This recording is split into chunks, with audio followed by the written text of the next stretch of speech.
We're talking about All in the Family, and actually it's segue into Archie Bunker's place. Mr. Schiller, what are the similarities between Duffy Tavern's Archie and Archie Bunker? Were there any? No.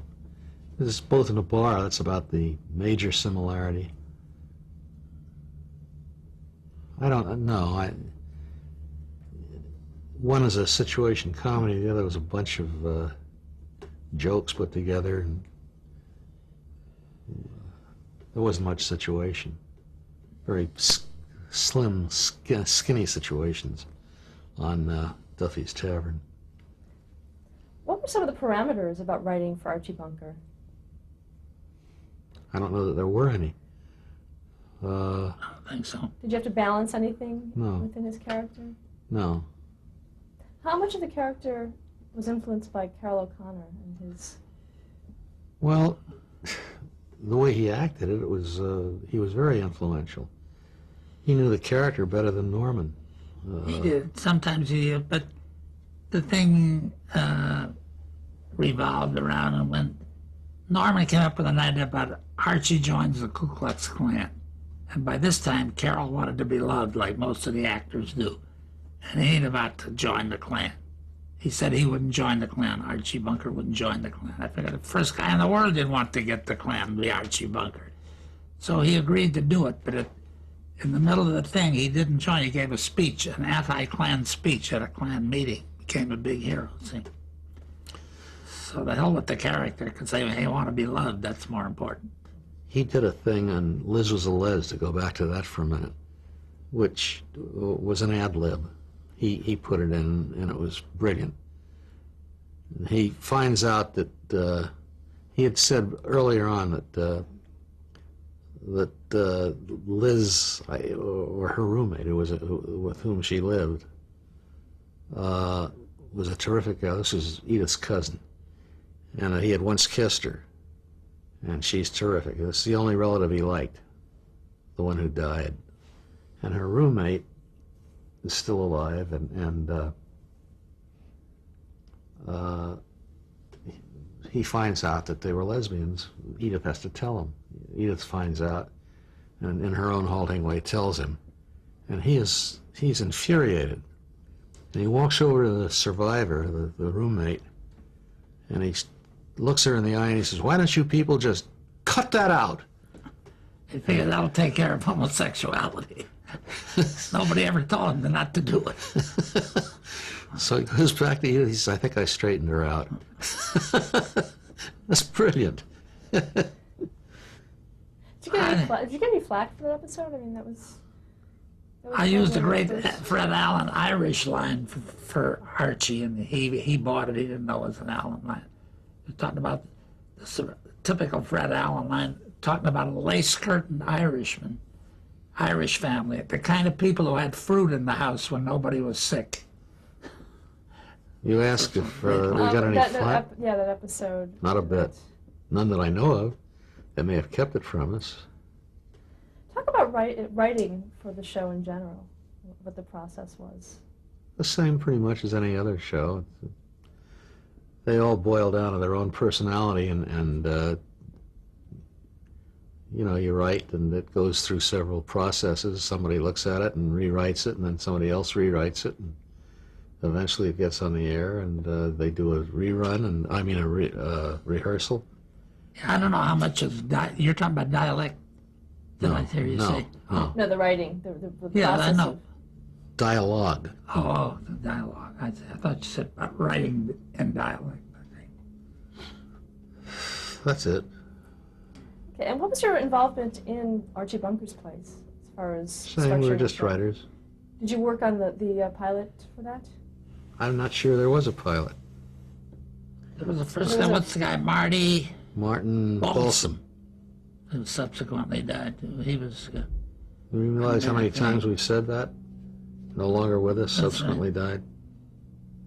But there was something with Marty that that Carol liked him, but then he didn't like the character or something, I don't know. Well, the premise was that he had a Jewish partner. I thought that would be funny.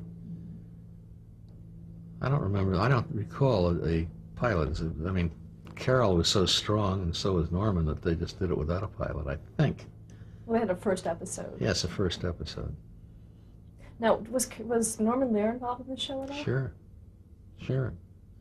He owned it. Anything else memorable about working on that show? Not to my knowledge. Do you think that All in the Family has stood the test of time? Yes. I don't think you could do it today. Politically correct is taken over. It's still in reruns, though. Yep. You still get the thing. If you watch the show and can bear with it, you can enjoy the fact of how good he was and how good they were at Gene, too, of course, opposite him, you know. This, what do you call her, the flaky, but that's not what he called her. You're a what? Dingbat. Dingbat, yeah. She was the perfect dingbat. Let's talk about a couple of other shows that you wrote. Sanford, you wrote for? We just did a couple of episodes, yeah. Nothing memorable. Okay. Checking In? That was a one-shot. They fell behind. It was one of, I guess, Norman's shows with one of the housekeepers. I think she had it. And they were falling behind. Asked us to do a catch-up script. You asked me what it was about, I couldn't tell you. In 1979, your play, So Long, Stanley, was produced. Yes. Can you give us a little bit of the history of that? Yes, we wrote a play. After we finished Skelton, we had some time and money. We said to each other, why should we do this every week? Look at Neil Simon. He does one a year, and he gets the rest of the year off. So we decided to write a play like Neil Simon, and we did in 6 weeks. And we sent it to a friend of Bob's who was a producer in New York, Alex Cohn. And a couple of days later, we get a phone call. He says, I love it, and we're going to do it on February 14th. And that was like 3 weeks from the time he called us. Well, you see, writing plays is a cinch. And one thing led to another, and Alex tried to use that play to make a wedge in the Authors League for some obscure reason where you pay the writer if it's run X number of times, and then you pay the writer Y if it's played Y number of times. And it never got on the air. But we were very flattered. He would call us every now and then because we were not used to being playwrights, and certainly Broadway playwrights. And he said, how do you like, we had to consult us on who to cast and who the director was. He says, what about, what's the guy's name? Mike Nichols. Mike Nichols to direct. I said, fine. So tried to get Mike Nichols, blah, blah, blah. One thing led to another, it fell out. And I sent it to a guy who was very big with the new long form at ABC. And he liked it, and ABC liked it, and they wanted to do it, but they wanted us to rewrite it. The premise was that the guy couldn't get out of an apartment for 3 acts. It was Wally Cox is married to Burt Reynolds. I'm not married, but roommate of Burt Reynolds. And Burt has just gotten married, and he wants Wally out of the apartment because there's no place to spend the honeymoon. There's a convention in New York, and he can't get a hotel room. So get out, and it took him 3 acts to get out because he was attached as a father figure to Burt. They wanted us to open it up. Well, the minute you open it up and get him out, there's no story.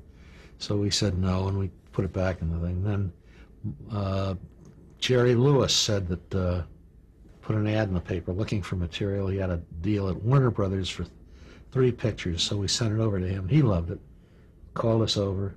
Strangely enough, excuse me for interrupting, but strangely enough, right in front of our noses were the perfect pair. It was Dean Martin and Jerry Lewis. Lewis was the schlumpy guy, couldn't move, had to depend on this, and Dean Martin was the swinger who met the girl doing a commercial for Love Nest. He was a failed actor.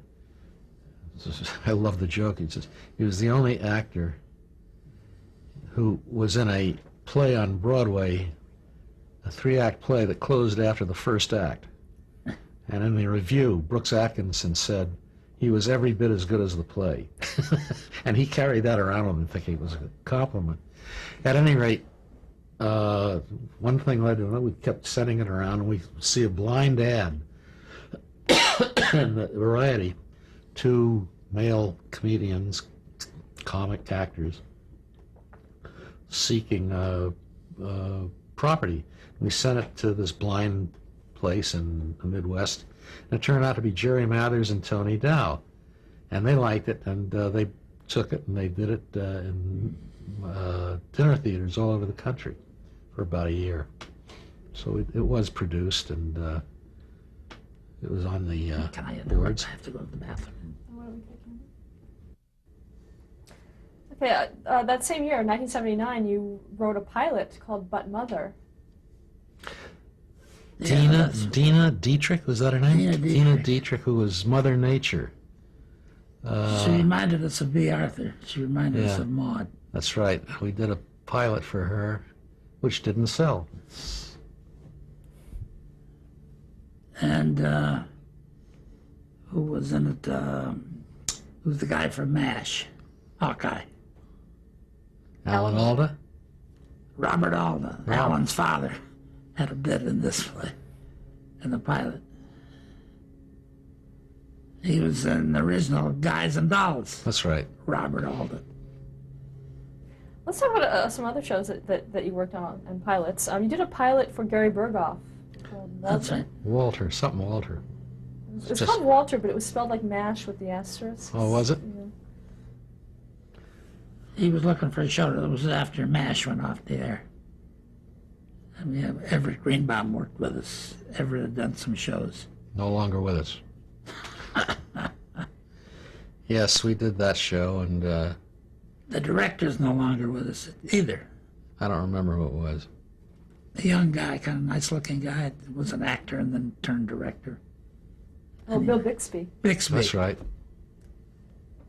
You got all the answers. That was not a bad pilot. Didn't sell. Oh, that girl was in it. She's still Oh, around. yeah, Victoria Jackson. Yeah. She was wonderful. She stood on her head and sang and recited. Who recommended her? Someone did. I saw her on the Yeah, Johnny someone- Carson show, or one of those shows. Oh. And she was wonderful. She later went on Saturday Night Live, Yeah, and was exactly. quite a hit. She's a good friend. Another show was Living in Paradise. Ah, I'm so sorry that didn't sell. Oh, yeah. The story of that is we saw a play called The Gin Game, which I just fell in love with, and I think Bob liked it a lot too. I don't know if he liked it as well as I did, but almost. We couldn't get the rights to it. So what did? We kind of stole the idea, basically. But we did people in not a rest home. Instead of a rest home, we put them in one of these villages out near the sea. I forget what you call them. And Trailer park a trailer park thing. named and Paradise. There's Paradise Park, and because there is Paradise Cove out here. And then we had a big room, a card room, and something. We always had a gin game going in the game with Eddie Albert. Albert and What a team. Eddie Albert. George Ann Johnson. George N. Johnson. They were adorable, and it was very funny, and it was, I think, the best pilot we did, but it didn't sell. It almost sold, and, I remember, that's when Norman... Norman thought Eddie was too funny. I mean, No, but that was hard. neither here nor there. What happened is that Norman left the business for a few minutes, and Alan, what? The guy that replaced him. I know, the Englishman. No. The guy who runs Searchlight, not Searchlight, Castle Rock. Oh, yeah. The little guy? No! The good-looking guy who's always... Oh, okay. The guy went to Harvard, That's right. in the business school. What the hell he was doing, that's right. But he decided that what happened is that... Alan Horn. Alan Horn. He was now the head of the studio, and CBS said that they would like to buy the pilot, but they would only give us like a 3 or 4 or 5 picture deal. And he says, no, we can't fractionalize or something like that. Weiskopf and Schiller for that few thing give us 13 or nothing, so we got nothing. Yeah, he blew the whole thing. Another one you worked on was Side by Side. Oh yeah, we went over to we were sent over to 20th Century Fox. Durning. Charles Durning. And the guy that nobody liked, so we didn't like him. He played the part of Cohn, what's his name's attorney?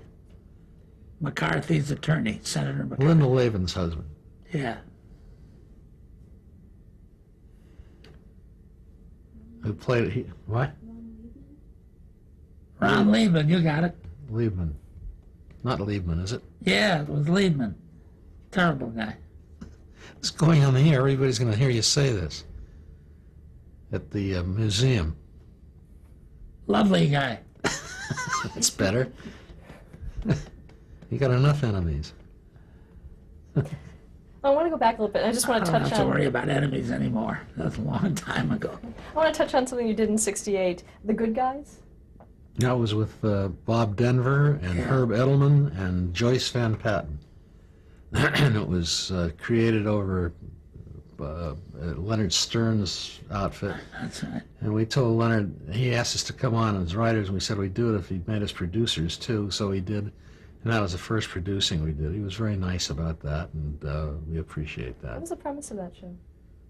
I don't know, they ran a cafe or something. Cafe, that was later moved to Paradise Cove. It was out on the beach. Oh, It yeah. wasn't originally. It wasn't much of a premise. It was, Herb Edelman, we thought of Gleason and Carney. We put Herb Edelman with Bob Denver. That was like a Gleason and Carney, we thought. But didn't realize how good they are until you try to duplicate them. You know, some of those things are still on. They got a new thing coming. They're on like once a week, the Honeymooners. yes, I've seen it. Jesus Christ, they're funny. Another show that you did in the '80s was He's the Mayor.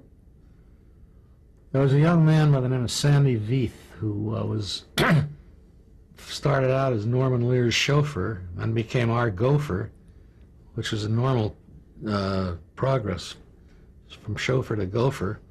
And then he became a writer, and eventually he got a job out at and he's a child of the Holocaust, and he thought of us as his what do you call them? Surrogate fathers, and we treat him like that. And whatever he wrote, he would show one or the two, both of us, what he wrote. We'd critique it. And he was writing, he had a deal at Universal. And It's called He's the Mayor. He's the mayor at Universal. And after that went off, that was a black mayor. And after that went off, they gave him a deal there. A development deal, and one of the things that he developed I thought was very good. And I'm watching television one night, and along comes this new show called Northern Exposure, and it was the same premise. So I called Sandy. I said, Sandy, you got a lawsuit here. Sandy's was done in Italy, but it was the same premise. Sandy's has people go to the Everglades in Florida, and yeah, he didn't see it. I saw it. And eventually I talked him into suing. And he sued, and I was one of his expert witnesses. And Universal came down and was not totally truthful. And the jury awarded him like $7 million unanimously. And they kept appealing and losing the appeals, and the interest accumulated while they were appealing. He got about something like $12 million, Sandy got. 12 million. Good for a gopher. Another show was Mama's Boy. Remember Oh dear, that was with Nancy Walker. You're bringing up memories here. Yeah. And the guy from White's. that? What's his first name? Bruce White. Bruce White's. Yeah, Kind of a little that's a muscular dog. guy. Yeah, Bruce White's. He was on the cop show. No Streets of NYPD Blues or No, Hill Street Blues. Hill Street Blues. That's right. It wasn't a very good show, and it blissfully went off the air. The Boys? The Boys was a great premise about a bunch of guys, That's not our premise. We just worked on it. about a bunch of guys who met every Friday night at a place like the Friars Club to play poker, and never got around to playing poker because there were other problems that they talk about. It was very nice. Lionel Stanner was on it. You remember anybody else who was on it? Yeah. At any rate, Norm Crosby. Norm Crosby was on it. Others, and it was a good cast and a funny show. Went off. Was not ours. In 1988, you were honored with the Writers Guild of America's Patty Chayefsky Laurel Award for Television Achievement. That's right. What did that award mean to you? Well, it's prestigious, and I'm very proud of it. And it's on the mantle. That's always pointing to the mantle. I know. But I liked our speech of acceptance. I said, people have asked us how for 40 years we have been able to stay together. And I said, it's very simple. The answer is simple. In all of those 40 years, we have never, ever, never once agreed on anything. And he said, Yes, we have. Okay. That's a long way to go for that joke, isn't it, to get an award? Okay. it was No, worth it's okay. it. It's fine. That's why you're here and why we're here today. When did you decide to retire? The day we started. I thought enough already, and we were working for Mort Lockman in this Baghdad Cafe thing. No, Okay, what was the last one then? the one she mentioned about the Boys? No, yeah, the Boys. Was the Boys after? I thought. Yes. Was it? Yeah.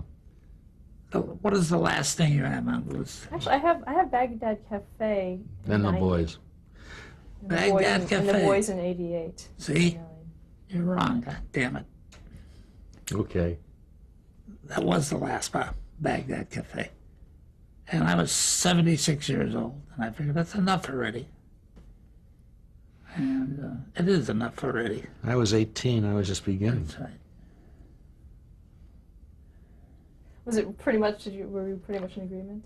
Yeah, one day one of us said to the other, listen, we're not young enough or poor enough to go through this crap.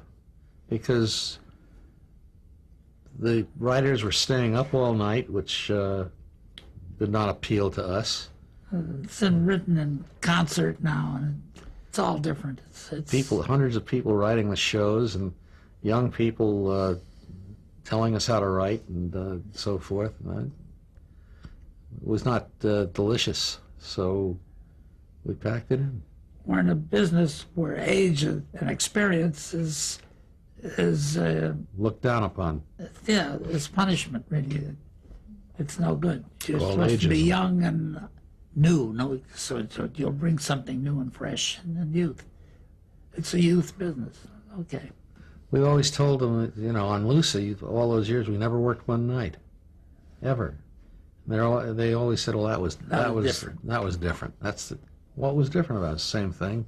Show comes out at the end of the week. Do you write at all? Just No. checks. Bob probably writes more than I do. I don't like to write. He enjoys writing little things or making speeches and stuff.